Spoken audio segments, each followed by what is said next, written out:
Ya, Assalamualaikum warahmatullahi wabarakatuh. Ya, salam pojok hukum dulur. Ini saya akan membahas real fakta tentang kasus. Sebenarnya kasusnya ini adalah kasus pidana, tapi tidak menutup kemungkinan di dalamnya ada kasus perdata. Pertamanya gini.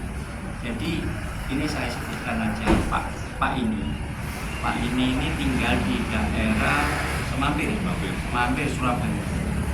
Beliaunya ini pada tahun, singkatnya ini ceritanya pada tahun 2011 kurang lebih. Ya betul ya Pak ya, 2011 ini mendapat tawaran dari temannya yang baru dikenal ya beberapa bulan untuk bisnis.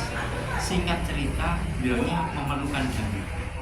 Sebetulnya dananya nggak terlalu banyak, sekitar 70 jutaan ya, 75 jutaan. Setelah itu ya dia dikenalkan, itu temannya itu namanya saya sebutkan aja karena DPO, saudara dokter Freddy ya, dokter Freddy namanya. Itu sekarang masih DPO. Terus dikenalkan, saya punya teman ya Pak ini, dikenalkan sama Pak Freddy, saya punya teman perempuan yang bisa meminjami uang 75 juta tadi untuk biaya bisnisnya tadi, terutama bisnisnya apa tadi Pak? Berambang ya, jual beli komoditi lah. Setelah Pak ini menyampaikan kalau saya uang tidak ada, saya adanya adalah jaminan berupa sertifikat rumahnya, rumah istri ya termasuk ya, rumah istri dia ada di daerah Semampir, sekarang masih ditinggali ya Pak ya. Nah terus setelah itu dia dikondisikan beberapa hari, diajak ke notarisnya daerah ya, tidak saya sebutkan notarisnya, tapi saya ada datanya di situ.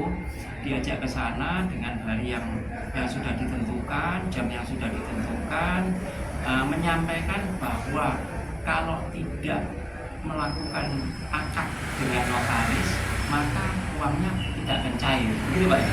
Nah, setelah itu pemikiran dari Pak W ini adalah keinginannya kepingin uangnya cepat cair dengan cara utang piutang dengan jaminan sertifikat tadi ya, di notaris sama srek ya Pak ya, merasa wah ini lebih safe lah ya, lebih terlindungi ya.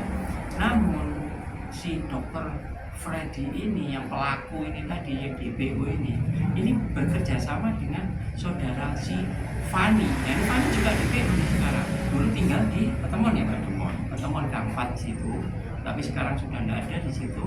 Nah ini singkat cerita, ternyata pihak daripada si notarisnya ini hanya menanyakan ya, yang seingat Bapak ya, menanyakan ini adalah hutang piutang, tapi tertulis ternyata baru diketahui adalah jual beli Pak, jual beli dengan nilai, tidak tahu nilainya di situ, di akte jual beli ada Pak? Ada 168 rumah itu saat 2011. Padahal beliaunya ini pemikirannya udah semacam keinginan, semacam nggak sadar ya, yang penting hutang piutang tadi ya 75. Nah terus ternyata setelah surat sertifikat diberikan kepada dokter Freddy pelaku tadi, terus ditanyakan ya sama Pak Bawa ya, Bawa ditanyakan mana uangnya, dijanjikan besoknya ya, dijanjikan besok 2 hari. Namun sampai hari yang ditentukan ternyata tidak muncul dan tidak dilaksanakan prestasinya, janjinya. Nah, maka dari itu akhirnya merasa tertipu. Nah ini sejak tahun 2011 sampai sekarang sudah tahun 2025. Ini sudah berapa tahun Pak bahwa ini sudah melakukan upaya hukum termasuk laporan kepolisian ya, tapi belum ada tanggapan ya. Baru hari ini per hari ini memakai jasa saya di pojok hukum ini, akhirnya kita menyurati berupa surat ke penyidik ya. Akhirnya beliaunya menjawab dengan SP 2HP ya, masih proses harus mencari alat bukti dan lain sebagainya ya. Terus sedangkan si saudara yang pelakunya, saudara si Fani tadi dan saudara Dr. Freddy tadi sampai sekarang tidak diketahui, bahkan sudah melakukan upaya ya, tahun berapa melakukan upaya gugatan itu Pak? Tahun 2022. Namun ya COVID awal 2019 dilakukan gugatan tapi ditolak gugatannya karena beliaunya jalan sendiri dan mengajukan gugatan itu adalah prestasi dan perbuatan melawan hukum, jadi campur aduk, terus dilakukan banding ditolak lagi, menguatkan pihak tingkat pertama sampai kasasi banyak.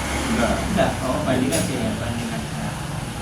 Jadi tolong ini no viral, no justice ya, dan seperti yang sekarang lagi tren Pak Muhammad Soleh, pengacara juga Surabaya Sidoarjo. Makanya di pojok hukum ini kasus-kasus seperti ini banyak dilakukan ya, bahkan 10 tahun yang lalu itu kerap kali terjadi.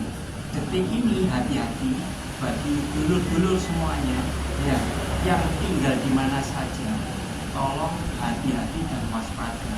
Ada orang yang ingin meminjami, ada orang yang mau beli, pastikan keabsahan, kerjasama, tanyakan, jangan sungkan-sungkan ragu-ragu. Apa yang ditandatangani dibaca dengan teliti. Kalau ada yang tidak mengerti, ditanyakan kepada notaris atau PPAT-nya. Ya, saya kira seperti itu. Mudah-mudahan ini membawa berkah informasi ini. Betul Pak ya, mungkin ada tambahan Pak Wawan. Tolong dengan adanya video ini ya diviralkan Pak ya. No viral, no justice, diviralkan agar nantinya lain-lainnya masyarakat bisa memahami dan mengetahui dan berpengalaman ya. Seperti itu ya. Saya kira cukup sekian. Salam pojok hukum.